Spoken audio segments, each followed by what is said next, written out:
Hello friends. आज हम जून 2024 में हुए पॉलिटिकल साइंस के पेपर को डिस्कस करने वाले हैं। ये हमारा पेपर कैंसिल हो गया था, फिर सितंबर में हुआ था वापस। तो हम शुरू करते हैं। हमारा पहला क्वेश्चन है, Marxist hold that society is characterised by मार्क्सवादी मार्क्सवादी सोसाइटी को किस तरह से कैटेगराइज करते हैं, किस क्या क्या कैरेक्टरिस्टिक्स देखते हैं उसकी। तो हम जानते हैं, क्लास कॉन्फ्लिक्ट की बात करते हैं मार्क्स। वे कहते हैं कि सोसाइटी जो है रिच और पुअर में डिवाइडेड है, जहाँ पर रिच क्लास जो है डोमिनेट करती है और पुअर पीपल का उत्पीड़न होता है। तो हमारी ये सी हो जाएगी, ये सी हो जाएगी।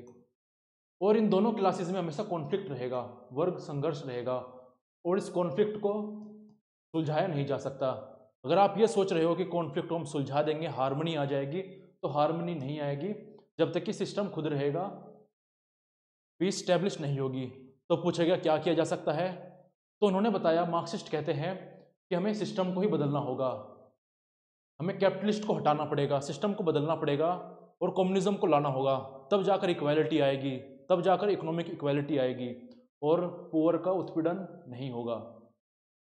तो हमारा स्टेटमेंट, हमारे ऑप्शन ए सी डी ई सही है, ए सी डी ई।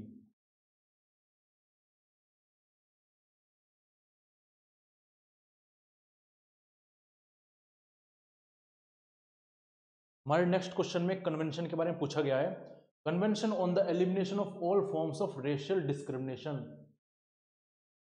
सभी प्रकार के रेशियल डिस्क्रिमिनेशन को एलिमिनेट करने के लिए कन्वेंशन है। तो ये कब लाई गई थी? तो ये 1969 में लाई गई थी।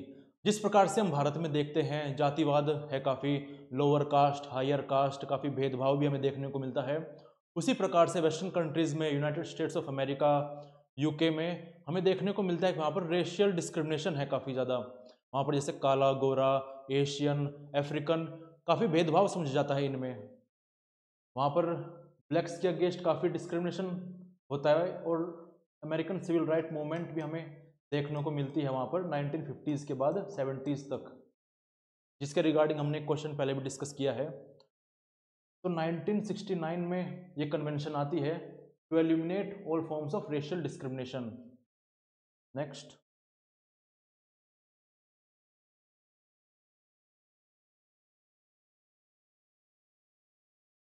यहाँ पर हमसे पूछा गया है कि जो टर्म है डेमोक्रेसी, इससे आपका क्या अभिप्राय है। तो हमसे 5 स्टेटमेंट्स पूछी गई हैं, सही बतानी है कि कौन सी डेमोक्रेसी टर्म से अलाइन करती है। तो पहली स्टेटमेंट है, a society based on privilege and hierarchy. क्या डेमोक्रेसी में ऐसा होता है? नहीं, वहाँ पर तो इक्वलिटी की बात करते हैं, तो ये नहीं होगा। Second statement, a system by the people based on the equal opportunity and individual merit. समान अवसर और व्यक्तिगत योग्यता के बारे में सिस्टम कहता है। तो हाँ, बिल्कुल सही है, इक्वल अपॉर्चुनिटी और इंडिविजुअल मेरिट के बारे में ये कहता है। Based on principle of majority rule, ये भी सही है। A mean of filling public offices through competitive struggle for popular vote. हम देखते हैं डेमोक्रेसी में किस प्रकार से इलेक्शन होते हैं। जो political party majority of votes grab कर लेती है, उसको गवर्नमेंट लीड करने का अवसर प्रदान किया जाता है। ठीक है, तो हमारी ये स्टेटमेंट सही है, स्टेटमेंट सही है। Next, a system of government that serves the interest of the people. जो लोगों के इंटरेस्ट को सर्व करे regardless of their participation in political life.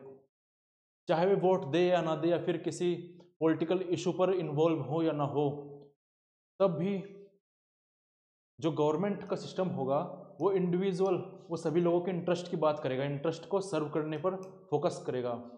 तो हमारे B C D E statement सही है, ए स्टेटमेंट हमारा गलत हो जाएगा यहाँ पर। तो हमने ए को देखो एलिमिनेट कर दो, तो हमारी ये सी ऑप्शन सही है हमारा, बी सी डी ई। हम आगे बढ़ते हैं।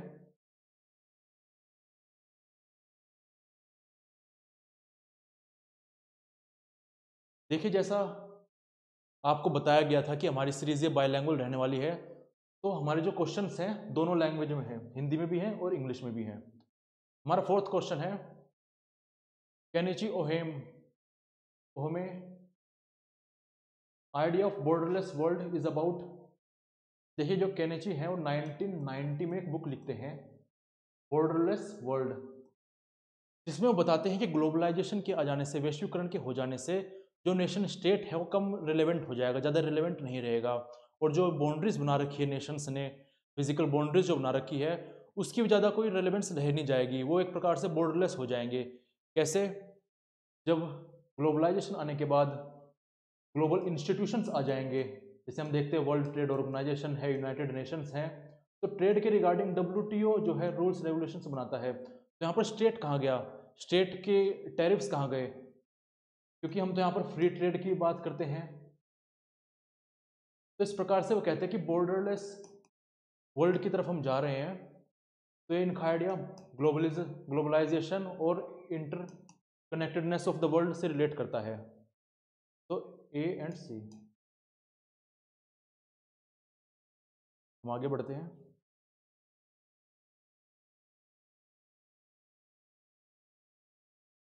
यहाँ पर हमसे पूछा गया कि कौन डिस्क्राइब करता है डेमोक्रेसी को as the tyranny of majority, तो ये है एलेक्स डी टोकेवेल, ये अपनी book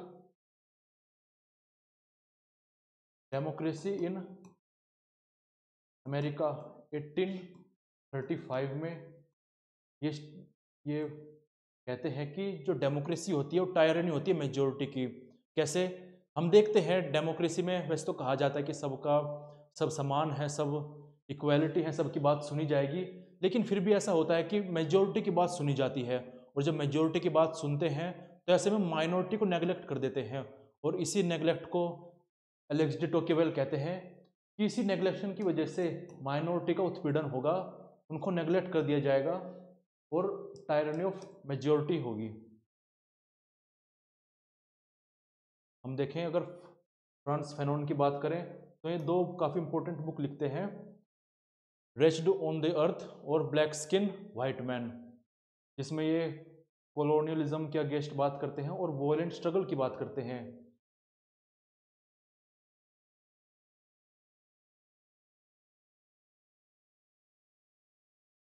question 6, Which article of Indian Constitution provide power to the governor of the state to promulgate ordinance? कौन सा आर्टिकल इंडियन कॉन्स्टिट्यूशन का गवर्नर को अध्यादेश जारी करने की ताकत देता है, अधिकार देता है? तो वह आर्टिकल 213। वहीं अगर हम बात करें प्रेसिडेंट के केस में, प्रेसिडेंट किस आर्टिकल के तहत ऑर्डिनेंस जारी कर सकता है? तो वह आर्टिकल 123। अब आते हैं कि ऑर्डिनेंस है क्या ये। तो स्टेट लेवल पर हम जानते हैं कि स्टेट लेजिस्लेचर का काम है कि वो कानून बनाए स्टेट के लिए, वहीं सेंट्रल लेवल पर पार्लियामेंट सेंटर के लिए कानून बनाती है। लेकिन अगर ऐसा हो जाए कि पार्लियामेंट सेशन में ना हो, स्टेट लेजिस्लेचर सेशन में ना हो, तो स्टेट के केस में अगर स्टेट लेजिस्लेचर सेशन में नहीं है तो कानून किस तरह से बनाया जाएगा? अगर इमरजेंसी आ जाती है, कोई इमरजेंसी सिचुएशन आ जाती है जिसमें एकदम से हमें कानून की आवश्यकता है, तो ऐसे में गवर्नर को पावर दी गई है कि वो ऑर्डिनेंस जारी कर सकता है, जिसमें वो एक आदेश जारी करके कोई कानून बना सकता है जिसकी वैलिडिटी, जिसकी एनफोर्समेंट उतनी ही रहेगी जितनी स्टेट लेजिस्लेचर जब कोई कानून बनाती है। फिर पूछा गया कि उसकी लिमिट क्या रहेगी, कितनी पावर रहेगी, क्या सभी मुद्दों पर ऐसा बना सकता है वो? तो ऐसा नहीं है।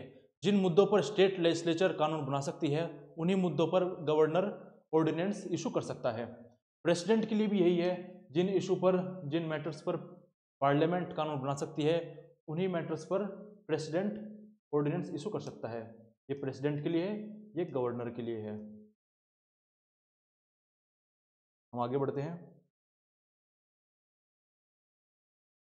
अब यहाँ पर हमें थिंकर्स दिए गए हैं और उनकी बुक्स दी गई हैं।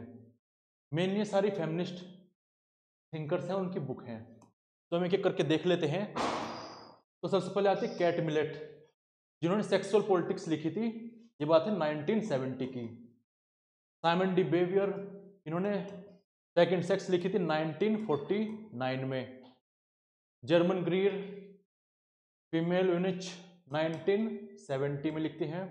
और जूडिथ बटलर जेंडर ट्रबल नाम की बुक लिखती हैं। ये सभी फेमिनिस्ट हैं। हम मैच कर लेते हैं। कैट मिलेट थर्ड ए का थर्ड, बी का 4, सी का 1 और डी का सेकंड। हम आगे बढ़ते हैं। ये हिंदी में दिया गया है ये क्वेश्चन। आगे हमें प्राइम मिनिस्टर्स दिए गए हैं और उनको क्रोनोलॉजिकल ऑर्डर में लगाना है। देखिए आज का जो क्वेश्चन है ये प्राइम मिनिस्टर क्रोनोलॉजी के बारे में पूछ रहा है।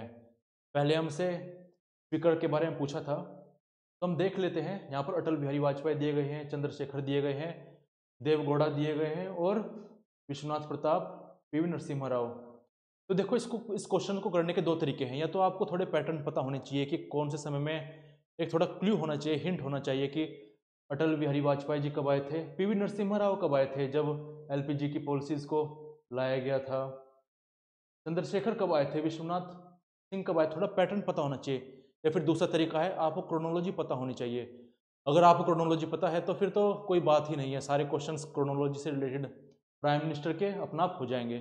जैसे अगर क्रोनोलॉजी की बात करें हम, तो सबसे पहले आते हैं जवाहरलाल नेहरू, फिर गुलजार लाल नंद, फिर लाल बहादुर शास्त्री, फिर गुलजार लाल नंद, फिर इंदिरा गांधी, मोरारजी देसाई, चौधरी चरण सिंह, फिर इंदिरा गांधी, राजीव गांधी, विश्वनाथ प्रताप सिंह, चंद्रशेखर, पीवी नरसिम्हा राव, अटल बिहारी वाजपेयी, देवगौड़ा, आई के गुजराल, अटल बिहारी वाजपेयी, मनमोहन सिंह और नरेंद्र मोदी, नरेंद्र मोदी, नरेंद्र मोदी।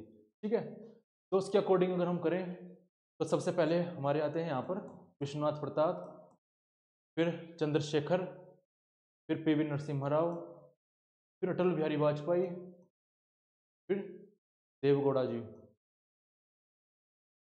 तो मैच कर लेते हैं हम, DBE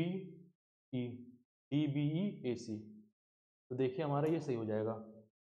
इंडियन पॉलिटी में से काफ़ी क्रोनोलॉजी क्वेश्चंस पूछे जा रहे हैं, डायरेक्ट पूछ लिए हैं कि प्राइम मिनिस्टर की क्रोनोलॉजी बताइए, प्रेसिडेंट की क्रोनोलॉजी बताइए, स्पीकर की बताइए, फिर चीफ इलेक्शन कमिश्नर्स की बताइए, सुप्रीम कोर्ट की जजेस की बताइए। इस क्वेश्चन पेपर में भी हम देखिए प्राइम मिनिस्टर की हमने देखी है, प्रेसिडेंट की भी आ जाएगी और चीफ जस्टिस की भी आ जाएगी। बात करें प्राइम मिनिस्टर से रिलेटेड जो आर्टिकल्स हैं तो है 74, 75 और 78। हम आगे बढ़ते हैं।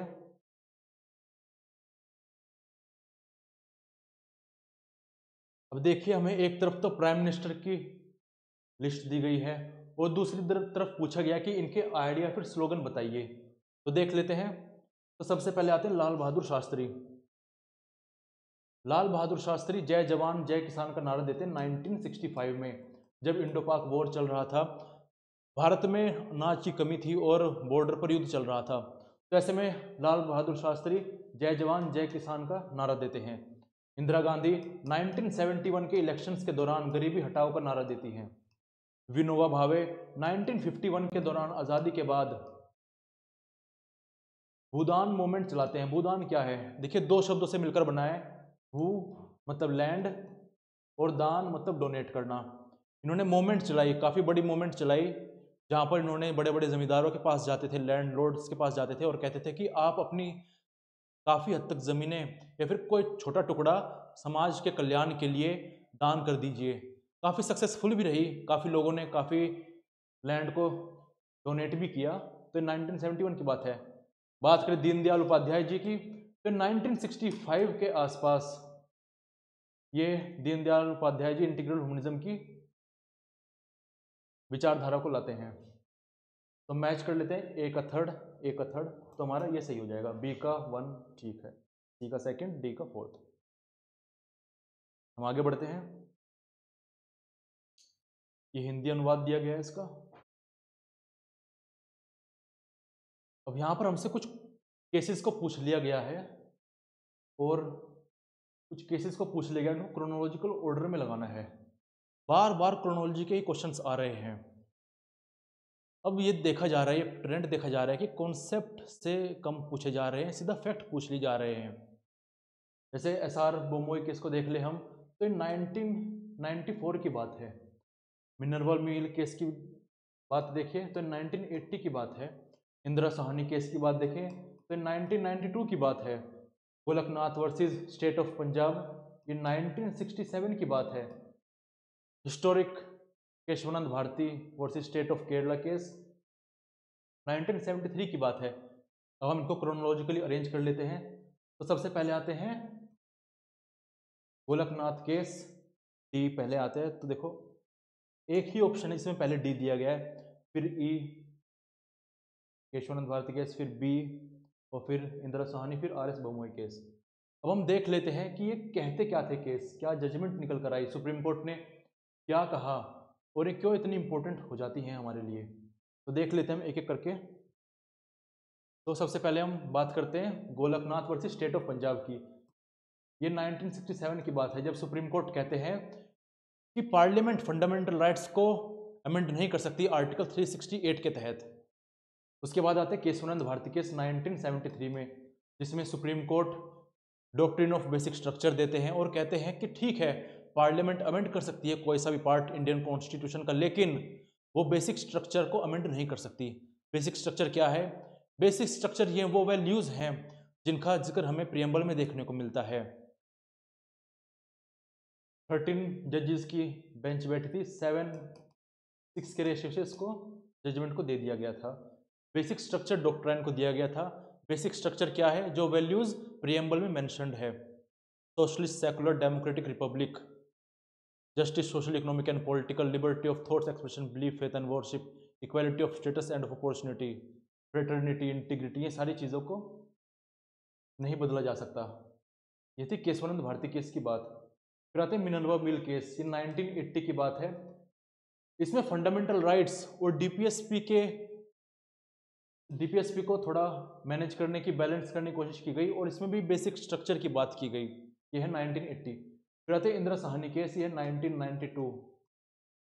इसमें रिजर्वेशन की लिमिट सेट करी गई कि ठीक है आप किसी भी पब्लिक इंस्टीट्यूशन में, पब्लिक एजुकेशन में, फिर एम्प्लॉयमेंट में 50% से ज़्यादा ओवरऑल रिजर्वेशन को एक्सटेंड नहीं कर सकते, इससे कम ही रखना है। ये मेनली ओबीसी से रिलेटेड था, मंडल के बाद आया था ये। एसआर बोमोई केस, ये 1994 की बात है, जब सुप्रीम कोर्ट ने तंग आकर कहा था कि भाई आप लोग ये क्या कर रहे हो, स्टेट में बार बार स्टेट इमरजेंसी लगा दे रहे हो, गवर्नमेंट कॉन्स्टिट्यूशनल मशीनरी फेलियर के नाम पर आर्टिकल 356 का इस्तेमाल बार बार कर रहे हो, प्रेसिडेंट रूल लगा रहे हो। ऐसे में सुप्रीम कोर्ट कहता है कि आप कोशिश कीजिए कि ऐसे आर्बिट्रेरी इमरजेंसी को मत लगाइए, कुछ अगर सही में कोई कारण है तो तब जाकर लगाइए। तो ये इमरजेंसी से रिलेटेड था। हम बात करें इमरजेंसी की, तो इमरजेंसी पार्ट 18 में 3 प्रकार की इमरजेंसी का जिक्र हमें देखने को मिलता है, नेशनल इमरजेंसी, स्टेट इमरजेंसी और financial emergency. National emergency article 352 के तहत, स्टेट इमरजेंसी आर्टिकल 356 के तहत और फाइनेंशियल इमरजेंसी आर्टिकल 360 के तहत। फाइनेंशियल इमरजेंसी आज तक एक भी बार इंडिया में नहीं लगी है। रही बात स्टेट इमरजेंसी की, तो ये तो अनगिनत बार लग चुकी है। ये क्वेश्चन हमारा हो जाता है।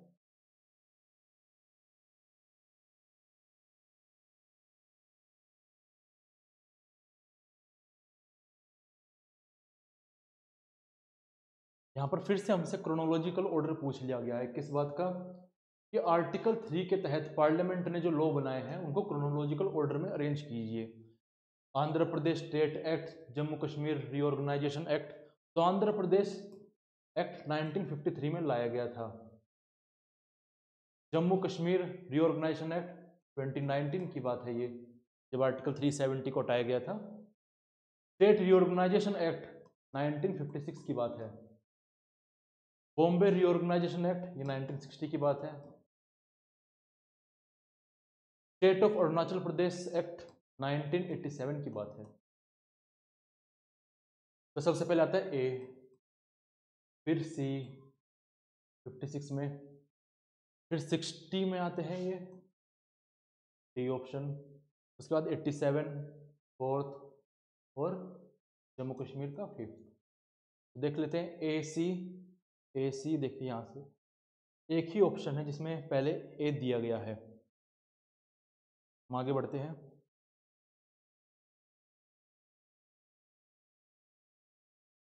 यहाँ पर कुछ इंटरनेशनल ऑर्गेनाइजेशंस दी गई हैं और उनके ईयर ऑफ फॉर्मेशन की बात करी गई है, कब इनका इस्टेब्लिशमेंट हुआ था। तो हम बात करें आसियान की, association for south east Asian nation, ये 1967 में इसको फॉर्म किया गया था और इसका हेडक्वार्टर कब बनाया था? 1976 में। देखो रिवर्स कर दो, जब इसका हेडक्वार्टर बना था। शुरुआत में इसमें 5 कंट्रीज थी और हाल फिलहाल में इसमें 10 कंट्रीज हैं।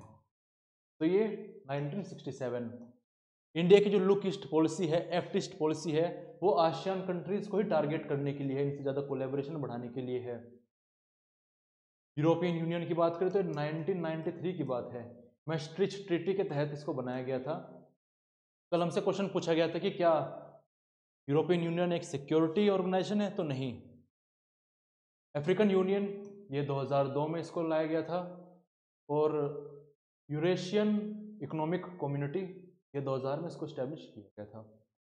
देख लेते हैं हम आसियान 67, तो एक थर्ड एक ही ऑप्शन से सही हो जा रहा है कि एक ही, अगर हमें स्टेटमेंट पता भी है, एक ही हमें पता है ऑप्शन, तो हमारा सही हो जाएगा। हम आगे बढ़ते हैं।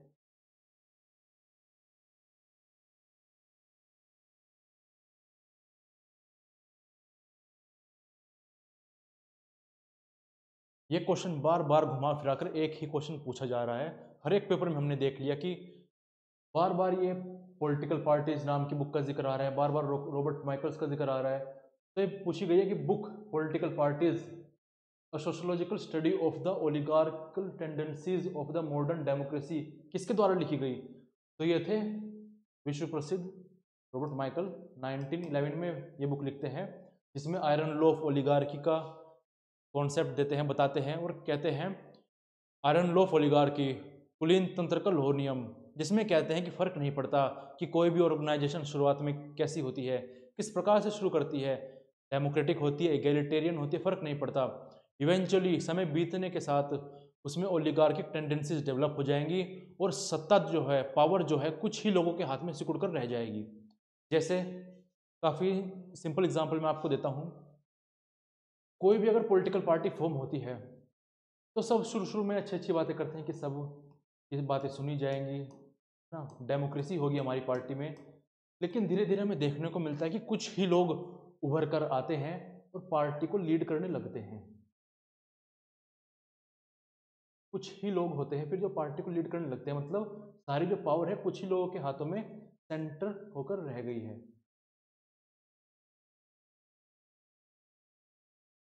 तो रॉबर्ट माइकल्स बुक को लिखते हैं। हम आगे बढ़ते हैं। अब देखिए, हमसे यहाँ पर पूछा गया है विच of the following is true about expansionist nationalism. ये टर्म कब इस्तेमाल की जाती है? जब कोई स्टेट, जब कोई कंट्री अपना आप को एक्सपेंड करना चाहता है, अपनी टेरिटरी को बढ़ाना चाहता है। तो अगर हम देखें अपने आस पड़ोस में, तो सबसे सही एग्जाम्पल हमें जो देखने को मिलता है चाइना का, जो एक्सपेंशनिस्ट पॉलिसीज को लेकर चलता है, कम्युनिस्ट चाइना। तो हम देख लेते हैं इसके बारे में क्या क्या सही है। तो हाँ, ये एग्रेसिव होते हैं, ये एग्रेसिवली अपनी टेरिटरी को बढ़ाते हैं, एनक्रोच करते हैं अपने पड़ोसियों की टेरिटरी को, अपनी टेरिटरी मिलाते चले जाते हैं एग्रेसिवली। जैसे चाइना करता है, 1962 में उसने किया, गलवान के समय में उसने कोशिश की। भूटान ने काफ़ी एरिया कब्जाना की कोशिश में लगा हुआ है, अरुणाचल प्रदेश, नेपाल का काफ़ी एरिया उसने कब्जा लिया है एग्रेसिव। मिलिट्रिस्ट होते हैं बिल्कुल। क्या पीस लविंग होते हैं? नहीं। पीस लविंग होते फिर ऐसे झगड़ा क्यों करना चाहते हैं? ये झगड़ा ही तो है, बार बार एनक्रोच कर रहे हैं टेरिटरी। एक्सपेंशनिस्ट है इनहेरेंटली।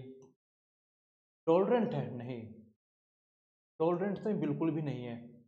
मतलब जब इनके ऊपर बात आती है तो बिल्कुल इंटॉलरेंट हो जाते हैं, बिल्कुल भी सहन नहीं करते, हमेशा एग्रेसिव रहते हैं अपनी पॉलिसीज को लेकर। तो ABCD, ABD, तो ABD देख लेते हैं कहाँ पर है, ABD, तो हमारा ये सही हो जाएगा। चाइना इसका बिल्कुल सटीक एग्जाम्पल है। हम आगे बढ़ते हैं। ये क्वेश्चन हमारा पब्लिक एडमिनिस्ट्रेशन से रिलेट करता है। यहाँ पर हमें कुछ अप्रोचेस दी गई हैं और पूछा गया है कि किस व्यक्ति ने, किस थ्योरिस्ट ने इन अप्रोचेस को दिया है। ये सभी अप्रोचेस हमने प्रीवियस क्लासेस जो हुई है हमारी, उसमें डिस्कस कर लिया है। फिर से डिस्कस करते हैं। तो ह्यूमन रिलेशन अप्रोच कौन देता है ऑर्गेनाइजेशन की? तो हम जानते हैं Elton Mayo human relation approach को देते हैं। वो कहते हैं कि मैन जो है केवल इकोनॉमिक मैन नहीं है, ऐसा नहीं है कि केवल इकोनॉमिक फैक्टर ही कंट्रीब्यूट करता है कि उसको पैसा दीजिए और वो काम करेगा, नहीं, सोशल फैक्टर भी हैं, साइकोलॉजिकल फैक्टर भी हैं, ये सब फैक्टर भी इन्वॉल्व हैं उसकी एफिशिएंसी को बढ़ाने में। और ये 1924 से लेकर 1932 के बीच में 4 एक्सपेरिमेंट करते हैं हाउथ्रोन एक्सपेरिमेंट के नाम से। बाउंडेड रेशनैलिटी हमने कल देखा था कि हर्बर्ट साइमन बाउंडेड रेशनैलिटी की बात करते हैं, जिसमें वो कहते हैं कि व्यक्ति की जो रेशनैलिटी है बाउंडेड है, बाधित है। किस चीज़ को किस चीज़ की वजह से? टाइम की वजह से। उसके पास समय की कमी है, समय इनफाइनाइट नहीं है, कुछ लिमिट ही समय है उसके पास निर्णय लेने के लिए। दूसरी चीज़ जो उसे लिमिट करती है नॉलेज, उसको सभी चीज़ों का ज्ञान हो ही नहीं सकता क्योंकि ज्ञान बहुत ज़्यादा है, उसको सभी चीज़ों का ज्ञान हो ही नहीं सकता, सभी डायमेंशंस को नहीं देख सकता। सीमित समय में और सीमित नॉलेज के साथ जो फैसला लेगा उसी को बाउंडेड रेशनैलिटी कहता है कि बाउंडेड रेशनैलिटी के साथ वो फैसला लेगा। तो बाउंडेड रेशनैलिटी हर्बर्ट साइमन से रिलेट करती है। अब ये कंट्रीब्यूशन, सेटिस्फैक्शन, इक्विलिब्रियम क्या है? ये चेस्टर बर्नार्ड से रिलेट करता है। ये कहता है कि वर्कर्स या फिर एम्प्लॉय ऑर्गेनाइजेशन में कंट्रीब्यूट करते हैं, ऑर्गेनाइजेशन में कंट्रीब्यूट करते हैं, तो वे एक्सपेक्ट करते हैं कि उनको रिवॉर्ड जो दिया जाएगा, चाहे सैलरी के रूप में चाहे अलाउंस के रूप में हो,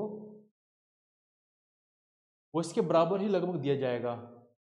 उसको इससे सेटिस्फेक्शन आएगा कि हाँ, जितना मैंने काम किया उतना मुझे रिवॉर्ड मिल गया, उतनी मुझे सैलरी मिल गई। तो इस प्रकार से अगर इक्विलिब्रियम बना रहेगा तो ऑर्गेनाइजेशन सही से काम करती रहेगी। इक्विलिब्रियम बनाने पर फोकस करना चाहिए हमको। Next, self actualisation. तो ये रिलेट करती है अब्राहम मास्लो से। अब्राहम मास्लो 1943 में एक पेपर लिखते हैं, थ्योरी ऑफ ह्यूमन मोटिवेशन, जिसमें वो हायरार्की ऑफ नीड्स के बारे में बताते हैं। पांच तरह की नीड्स बताते हैं। बोलते हैं कि 5 तरह की नीड्स हैं और ये हायरार्की में है।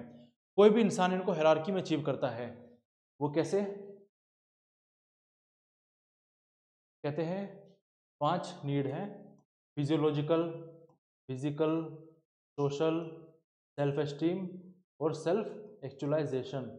इधर से वो पूरी करनी शुरू करता है और इधर तक पहुंचता है। तो ये अब्राहम मास्लो से रिलेट करता है। मैच कर लेते हैं हम। तो ए का फोर्थ देखते हैं। तो देखिए, अगर हमें एक भी पता है तो जब भी हमारे क्वेश्चन को सही करने की संभावना काफ़ी बढ़ जाती है। हम आगे देखते हैं।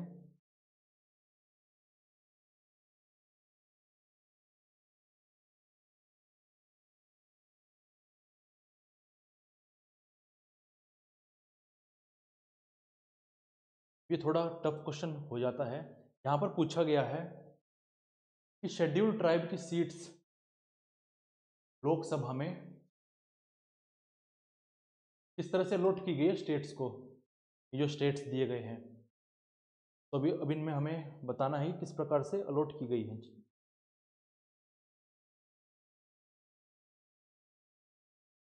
तो हम देख लेते हैं। तो इसको तो अगर आपको पता है तो ठीक है, अगर नहीं पता है तो फिर मुश्किल ही आप ये क्वेश्चन कर पाओगे। जैसे मध्य प्रदेश का हम देखें तो 6 सीटें अलॉट हैं शेड्यूल्ड ट्राइब्स की। उसके बाद 5 सीटें अलॉट हैं उड़ीसा को, और 4 सीटें अलॉट हैं महाराष्ट्र को, 3 राजस्थान को और 2 मेघालय को। तो देख लेते हैं A C D A C D, ये हमारा सही हो जाएगा। आगे बढ़ते हैं।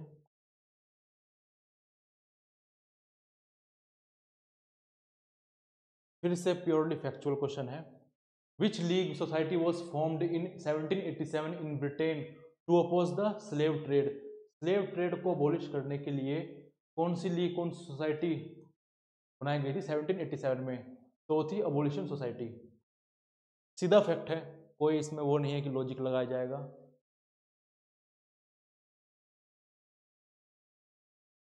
हम आगे बढ़ते हैं।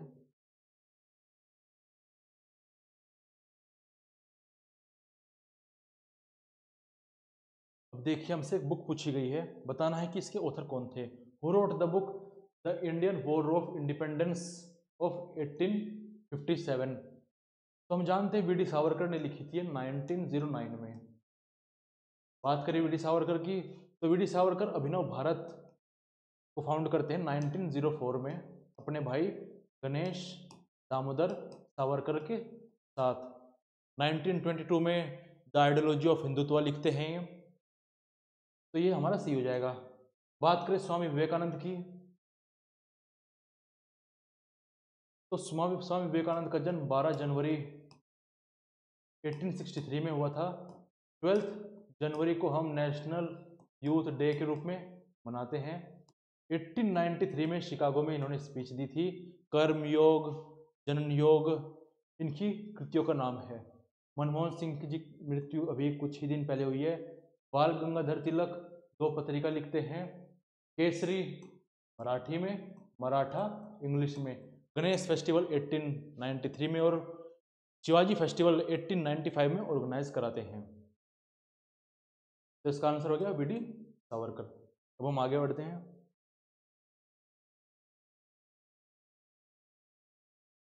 हमसे यहाँ पर पूछा गया ग्लोबलाइजेशन किस चीज़ों को प्रमोट करता है। देखिए ग्लोबलाइजेशन फिनोमिना है इंटरकनेक्टेडनेस का। यहाँ पर आइडियाज, मनी,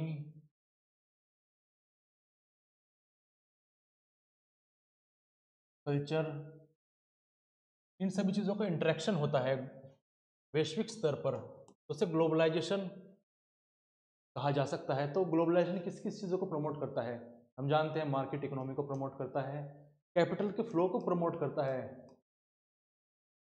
इंडिविजुअल फ्रीडम को प्रमोट करता है, मल्टीकल्चरलिज्म को प्रमोट करता है। जब काफ़ी सारे कल्चर इंटरेक्शन में आते हैं तो उससे मल्टीकल्चरलिज्म बढ़ता है।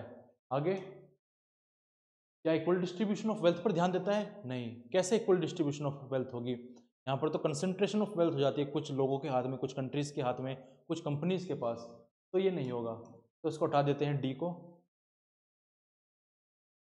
तो हमारा ये सही होगा, fourth option A B C E. हम आगे बढ़ते हैं।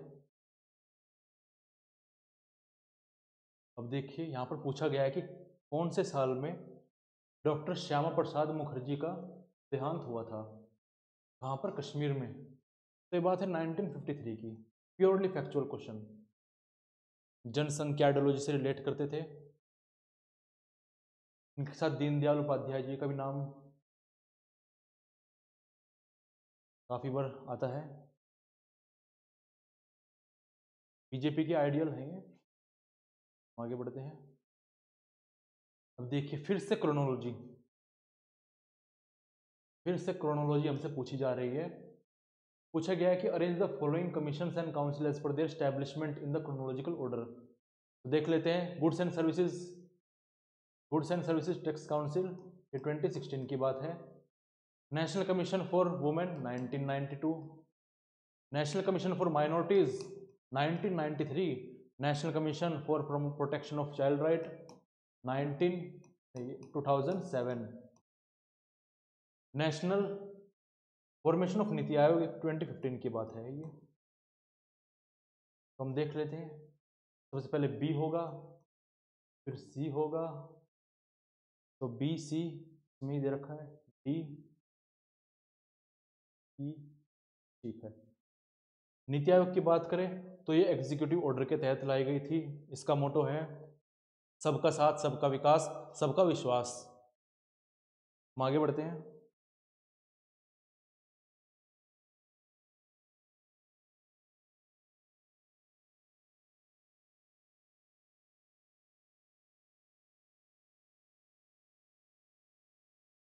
यहाँ पर हमसे कौटिल्य की सप्तांग थ्योरी के बारे में पूछा गया है।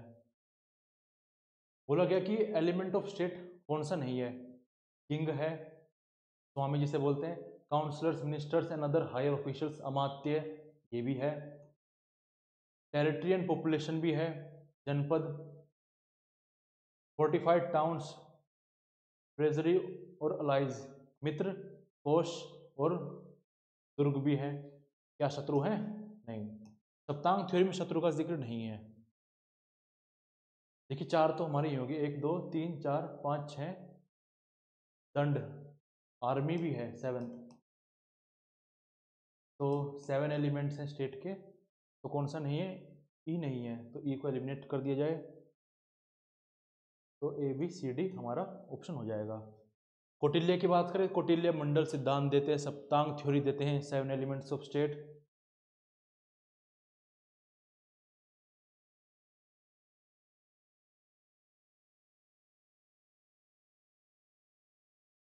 अब देखिए फिर से क्रोनोलॉजी, बार बार क्रोनोलॉजी पूछी जा रही है, वो भी कहाँ से, इंडियन कंटेक्स्ट में पूछी जा रही है।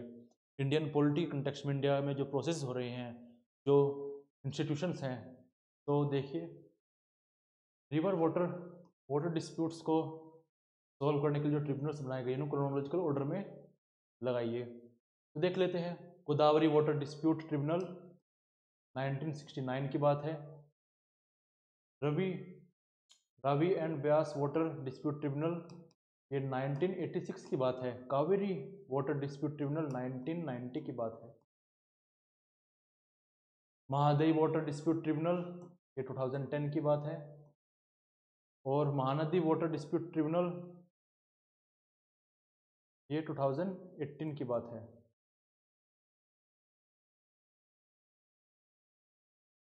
इसमें ऑप्शंस जो है मिसप्रिंट है, तो हम वैसे मैच कर लेते हैं अपना।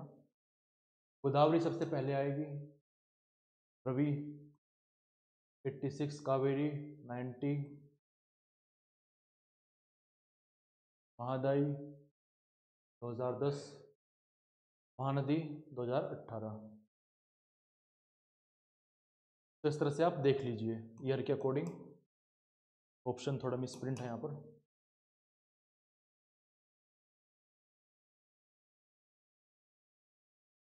अब देखिए यहाँ पर हमसे चीफ जस्टिस को क्रोनोलॉजी में लगाने के लिए पूछा गया है। क्रोनोलॉजी कोई कॉन्सेप्ट कुछ खास पूछा नहीं गया इस पेपर में। चीफ जस्टिस ऑफ इंडिया, तो देखिए हमें किसी का पता हो या ना हो, लेकिन हमें ये पता होना चाहिए कि HG पहले यहाँ पर ये पहले थे। देखिए ए, अगर हम बात करें और की, तो ये 17 नंबर के थे, ये 21 नंबर के थे, ये 34 के थे, और ये 38 के थे। हम आगे बढ़ते हैं।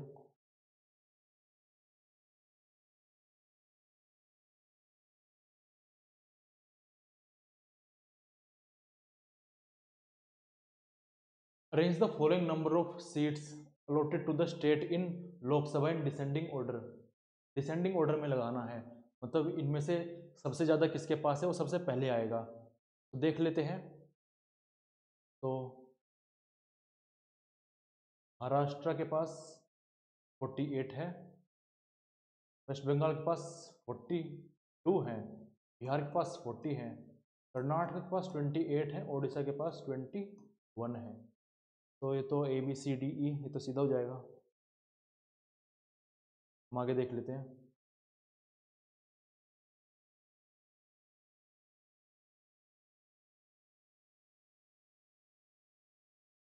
Minnowbrook conference, first Minnowbrook conference was held इन,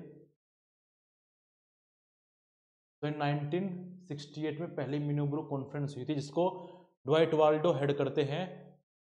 और ये पहली मिनोब्रुक कॉन्फ्रेंस थी जिसमें न्यू पब्लिक एडमिनिस्ट्रेशन का जिक्र किया गया था, यहीं से न्यू पब्लिक एडमिनिस्ट्रेशन को लाया गया था।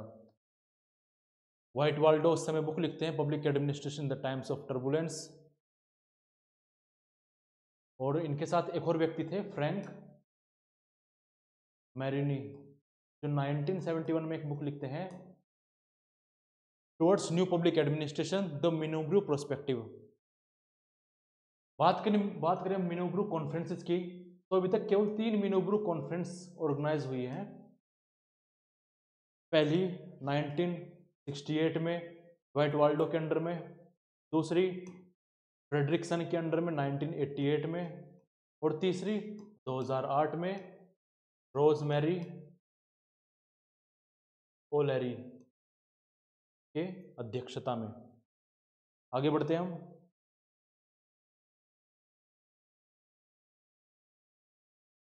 देखिए यहाँ पर हमसे पूछा गया है, एक तरफ हमें दिया गया है चीफ मिनिस्टर दिए गए हैं स्टेट्स के, और स्टेट दिए गए हैं। बोला गया कि मैच करने हैं, तो हम जानते हैं कर्पूरी ठाकुर बिहार से थे। अच्छा, अगर आपको एक ही ऑप्शन पता है तो हम देखते हैं क्या इसको मैच किया जा सकता है। तो ए का थर्ड अगर हम देखें तो वैसे भी देखो ये सही हो जाएगा। राम नरेश यादव उत्तर प्रदेश से रिलेट करते हैं, यहाँ के चीफ मिनिस्टर रह चुके हैं। रविशंकर शुक्ला मध्य प्रदेश के रह चुके हैं। प्रेम कुमार धूमल ये हिमाचल प्रदेश के रह चुके हैं।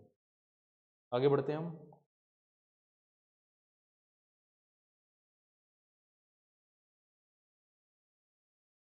Which of the following book are related to political economy? तो मॉर्गन थ्यू की बुक पॉलिटिक्स अमंग नेशन नहीं, ये तो और पॉलिटिक्स रियलिज्म की बात करती है। एडम स्मिथ की वेल्थ ऑफ नेशन बिल्कुल समझ में आ रहा है कि हाँ इकोनॉमी से रिलेट करती है। डेविड रिकार्डो की principles of political economy and taxation, बिल्कुल। इसमें तो टर्मिनोलॉजी ही बता दे रही है कि हाँ पॉलिटिकल इकोनॉमी से रिलेट कर रही है। कार्ल मार्क्स की इकोनॉमिक एंड फिलोसफिकल मैन्युस्क्रिप्ट, ये भी ठीक है। जेएस मिल की प्रिंसिपल्स ऑफ पॉलिटिकल इकोनॉमी, बिल्कुल सही है। तो इसका आंसर है B C D E, B C D E. बात कर लेते हैं इनकी पब्लिकेशन ईयर की। तो पॉलिटिक्स अमंग नेशन 1948 में पब्लिश होती है। वेल्थ ऑफ नेशन 1776 में। डेविड रिकार्डो की principles of political economy and taxation 1817 में।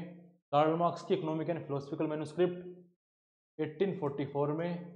जेएस मिल की प्रिंसिपल्स ऑफ पॉलिटिकल इकोनॉमी 1848 में। तो आगे बढ़ते हैं हम।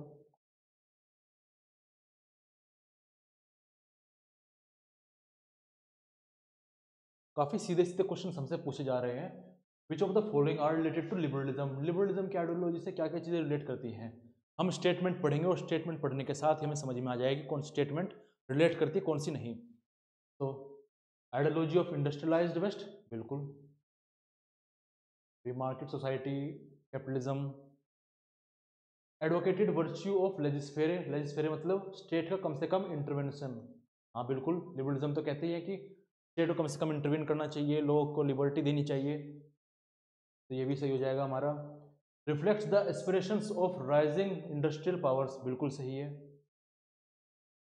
Liberalism and communism are closely linked, नहीं। कहाँ से लिंक्ड है? जहाँ एक तरफ लिबरलिज्म तो इंडिविजुअल की लिबर्टी की बात करता है, वही कम्युनिज्म सोशलिज्म से होता हुआ communism community as a whole, nation as a whole, equality की बात करता है। Locke was the key thinker of liberalism, बिल्कुल सही है। जॉन लोक तो फादर कहे जाते हैं मॉडर्न लिबरल डेमोक्रेसी के और कॉन्स्टिट्यूशन के, कॉन्स्टिट्यूशनलिज्म के। तो ए बी सी और ई हमारी सी हो जाएगी, ए बी सी और ई। आगे बढ़ते हैं हम।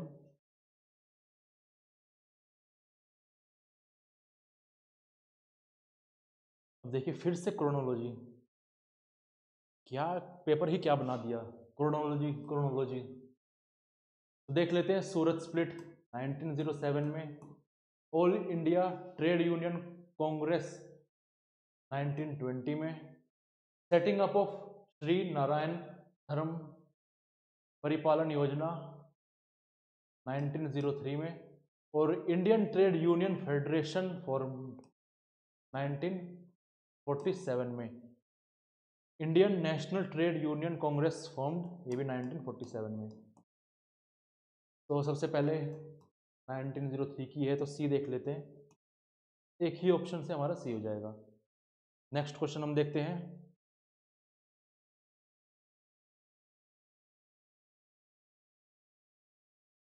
देखिए हमसे यहाँ पर प्रेसिडेंट के ऑर्डर पूछे गए हैं, फिर से क्रोनोलॉजिकल ऑर्डर।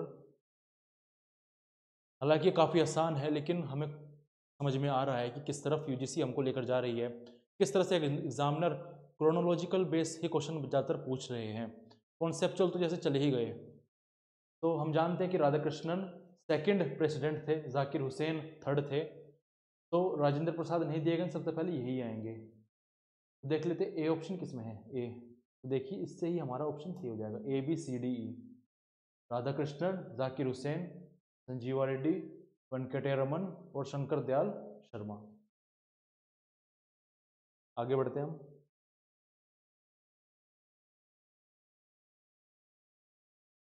हमसे यहाँ पर पॉलिटिकल लीडर्स के बारे में पूछा गया है और कौन सी पार्टी से आते थे उसके बारे में पूछा गया है। तो ठीक है, Jyoti Basu Communist Party of India Marxist से आती थी, दीनदयाल उपाध्याय जनसंघ से आते थे, राजा दिनेश सिंह कांग्रेस और भगत सिंह कोश्यारी बीजेपी। मैच कर लेते हैं इससे, ये हमारा सही हो जाएगा।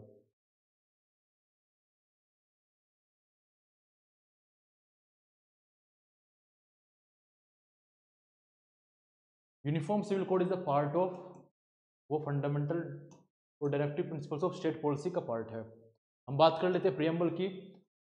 तो प्रियम्बल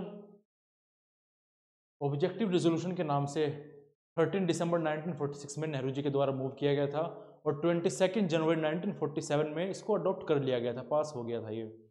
और आज इसको हम प्रियम्बल के नाम से जानते हैं। पहले प्रियम्बल को इंडियन कॉन्स्टिट्यूशन का हिस्सा नहीं माना जाता था, लेकिन आज के समय में प्रियम्बल इंडियन कॉन्स्टिट्यूशन का हिस्सा माना जाता है। फंडामेंटल राइट्स की बात करें तो पार्ट 3 में इसका जिक्र देखने को मिलता है, आर्टिकल 12 से आर्टिकल 35 तक। फंडामेंटल ड्यूटीज जो ओरिजिनली इंडियन कॉन्स्टिट्यूशन का हिस्सा नहीं थी, लेकिन 42nd कॉन्स्टिट्यूशनल अमेंडमेंट एक्ट 1976 के तहत इनको लाया गया था। शुरुआत में 10 फंडामेंटल ड्यूटीज थी, लेकिन 2002 में एक और फंडामेंटल ड्यूटी 86 अमेंडमेंट एक्ट के तहत डाल दी गई, जो कि एजुकेशन से रिलेट करती है। डीपीएसपी डायरेक्शंस हैं स्टेट के लिए, ये पार्ट 4 में इनका जिक्र है 36 से लेके 51 आर्टिकल तक। तो आज हमने 33 क्वेश्चंस देख लिए हैं। आज की क्लास में इतना ही है। आज हमने देखा कि पॉलिटिकल साइंस का जो जून में पेपर आया था काफ़ी फैक्चुअल था, क्रोनोलॉजिकल ही चीज़ें पूछी गई थी, कॉन्सेप्ट कम से कम पूछे गए थे। आज हमारी क्लास का ये पहला पार्ट था जून के पेपर का। इसके 2 पार्ट और आएंगे। आज ही क्लास में इतना ही, धन्यवाद।